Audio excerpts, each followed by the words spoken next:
Hello, my name's Toby Thompson. I'm here today with three economists here at Cranfield School of Management.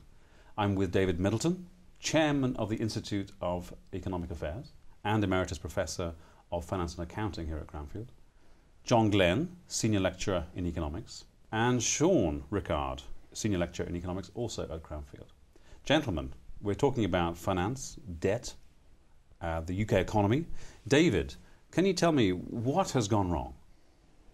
Too much debt, too much borrowing, too much consumption. Do you want more? Yeah, please. That's on both governments and on the in the personal sector. So I'm responsible for borrowing too much and buying too much and spending too much and asking for loans from banks? Well, when we talk about the personal sector, we're talking about overall. I don't have any borrowing, so I'm not to blame. I don't know your personal circumstances, but governments are certainly to blame. They've encouraged too much borrowing and borrowed too much themselves. Governments, not banks. I'm getting mail through my postbox saying, here's a new loan, take out a new car loan, new TV loan, whatever. Well, don't forget the banks are lending other people money. The governments have borrowed too much. So that's government regulation, that's the financiers. Where does the responsibility lie? Well, ultimately, the responsibility lies, it seems to me, with people who borrow too much. Full stop. That isn't a popular thing to say, and most politicians don't even mention the borrowers as being in any way at fault. As opposed to the lenders saying, here's some money. Of course. The lenders may well be to blame too, especially if there's been fraud or near fraud involved, as maybe there sometimes has been. But you can't say the borrowers have no responsibility. That is absurd. Sean, there's an element of truth in what David says. The manifestation of the problem is too much debt. The real issue is the unfettered use of markets. It has people been exercising greed, what someone has called animal spirits, in going out there and spending too much money when there has been no checks or balances in the systems on them. And it applies not just to consumers. Unfair, I think, to blame consumers. I think the problems really start at the level of companies who were not monitored, who were not checked by governments in their proper role. I think an interesting point here is we can end up blaming either end of the spectrum. We can end up blaming the people who borrowed excessive quantities and those who've lent to them. As we come out of this crisis, what we definitely have to do is learn the lessons from this crisis. And essentially, we need to think about the way that we regulate the banking system. I think we get the regulation that we deserve. And there was an element of us wanting to regulate lightly because we like the profitability that was generated, we like the credit that was available to us as borrowers, and that has led us down a road where we've over-borrowed, we've not regulated the banking system effectively or responsibly, and the banking system has shown itself incapable of regulating itself. But these things seem like something I cannot affect whatsoever. I can't affect markets, I can't affect regulation as a person in the street. What do economists say about that? David? Well, I mean, I'm an accountant too, as you mentioned at the beginning, and I don't think we necessarily do get the regulations we deserve. I don't know what accountants have done to deserve the pile of rubbishy regulation we've got in accounting, and I don't accept John's point that borrowers don't really bear much responsibility. I don't have to be regulated not to borrow too much. That's just a sensible, personally responsible way of behaving. I think one of the problems is, and it's a welfare state problem, Toby, much wider than just this latest issue, I think the welfare state is an irresponsible society because it encourages people to think about the benefits they're going to get without thinking about having to pay for them.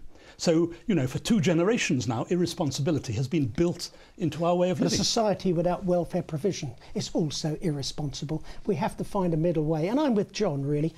Surely the lesson of this crisis is you cannot have unfettered markets. You need to regulate markets. There are people who've been aggressively sold funds who are not in a position really to assess the risks to which they're exposing themselves, let alone the system. And I think there is a role there for intervention to regulate those types of behaviours on the part of markets. So light touch, heavier touch, is that a but fair... some touch, I'm not saying no touch, yeah. I don't disagree really with John. But yeah. David, you believe in markets. We know that there are 2 fundamental rules for markets to work. One is you must have sufficient information.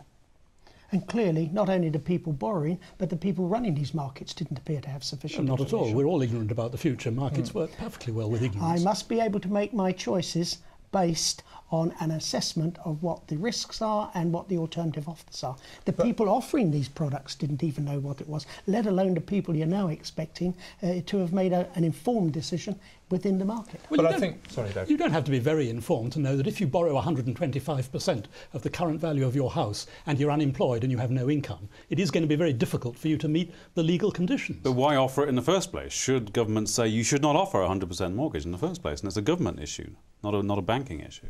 Well, I don't see why they should. I mean, this is the nanny state gone wild. I'm not saying markets should be completely unregulated, but you have to have people responsible for themselves to some extent. John? But I think the critical point here is that we are not going to get out of this current malaise that we find ourselves in unless we get markets working efficiently. It is not government that's going to get us out of this. Government may help to turn the tide, as it were. They may help to nudge us in the right direction, but we have to get markets working effectively again. We have to get people returning to normal market activity, but we also have to do that in a way which ensures that we learn from the mistakes that we've made in the past. So I think we need to encourage markets to operate effectively. I don't think we should lurch too far to an interventionist strategy. We shouldn't believe that governments are going to save us from this. I personally don't think that the governments have got the capability to do it, let alone the actual finance to do it. We need to get markets working effectively again, and we need to make sure that those markets are regulated so that we don't make the mistakes that we've made in the past. No, I'm much more pessimistic than that, actually, because I see this as a rerun of 1929 in many respects, where we then thought we learnt the lessons. We then put in place regulation. We said this must never be allowed to happen again. And indeed, it has happened again. You say we, is that the Americans as well? Yes, it's us collectively, David, it's human beings, because ultimately you have this tremendous force. It's called greed. And once I see the opportunity to begin to lean on governments to reduce the regulations, to give me an added advantage, it takes over. Well, but I mean, we're all teachers, you know. Ignorance is our meat and drink, if you like, and there's a lot of it about. And that's my point. Why are we so lucid now, academic economists, around why this has happened and how it shouldn't have happened? Why weren't we lucid back 2 years ago when we say, well, you shouldn't be selling 100% mortgages? There's a problem with capitalism at that point. Well, there is a problem, and I mean, if you think of the stock market, it gets too high. The fact is, when it's at its peak, everyone is optimistic. It's very unusual people who say it's too high. When it's at its bottom, and it isn't there yet, people get very gloomy. Everyone says, I'll never go into stocks again. So there is a kind of herd instinct that operates, and I'm afraid even we are involved with that. But that sounds deterministic. We're never gonna get out of this. It's just human nature to have a boom and a bust. I agree with Sean's point. I think there is a regulatory cycle. I think the danger is that we will over-regulate perhaps as we come out of this crisis, and not allow markets to help us out of the crisis. You know, there shouldn't be a lurch to the other end of the scale where we say, you know, markets can't help to deliver.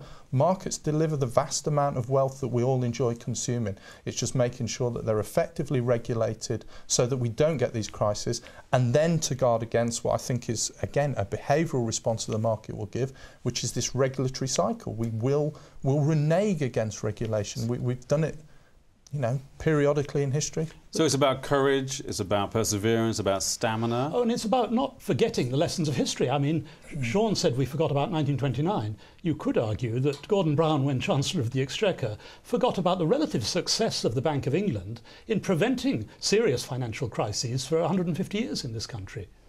But he abandoned it overnight. He thought he knew better, and it wasn't until it was really stress-tested after about 10 years that we discovered the new system wasn't all that good after all. Unfortunately, that's normally the case. But John made the point, which I think you will agree with, David, that boom and bust, or at least economic cycles, are with us, always will be with us. Especially if governments have interest rates too low. Well, you see, there is perhaps a collective failure there of people getting over-optimistic, believing, as a result of government policy, that inflation had now been beaten. And Yes. interest rates could come down too low. I mean, hopefully we do learn the lessons, but never completely. But, I mean, you say, you know, inflation indexes, which don't include asset prices, are dangerous. That was true in 1929 too, your point, and we didn't learn from that. No, and as we've said, really, there is this collective view that when things are going well, anyone who suggests that maybe we should be cautious, they're looked at in a rather patronising way. You don't understand, you know. How many people in the last few years have told us the paradigm's changed, you know. It was a new world. We really couldn't look back to the old examples. Hopefully, we will come out of this a little wiser.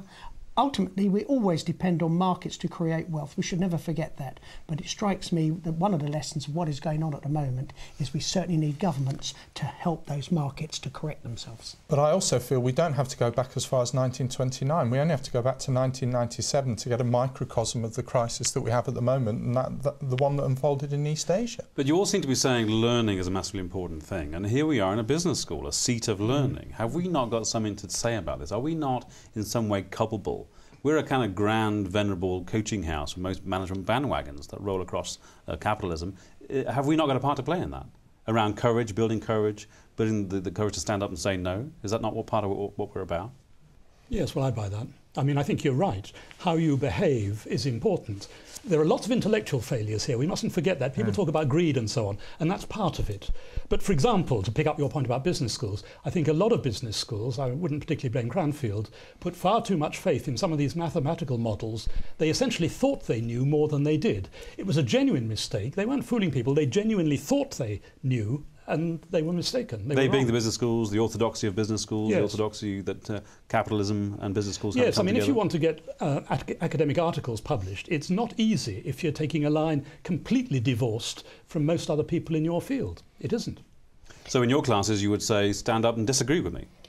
I would say that the greatest gift, if you like, that we can impart is the encouragement of people to take a different view when they feel it's merited, and to have the courage to stand up and defend it. And one of the problems, I think, and perhaps all business schools are a little guilty of this, when the prevailing wisdom seems to be pushing in such a strong direction, the people who stand against it or who query it, they're seen as somehow or other people who didn't quite get the message. Troublemakers. Yeah, that's right. Rather than, something to be encouraged. Well, if only we had in the boardrooms of those banks some powerful voices for people to say, what's going on here? Just wait a minute. Yes, I mean, it is very easy to say that for outside. I agree with you.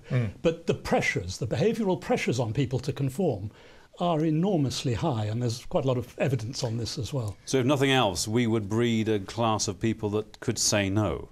Or could say, I don't understand. I mean, could say, I'm not going along with it. I don't know whether I agree or disagree, but I'm not yet convinced. Right. That's a kind of halfway house, which is better than where we are. John? I think it's also important to rather than us turning people out, training people in this way, is to make them actually aware that if you want to aspire to a position of leadership, that this is a behavioural response that is required of you. Whether we can actually train that into somebody, I would question. But I think that we actually need to make them aware that that's a competence that they must exhibit. And frankly, if they don't exhibit that competence of courage, of a willingness to challenge, what you might call wisdom, then maybe they're not appropriate for those leadership roles. And I think that's one of the characteristics that's been missing.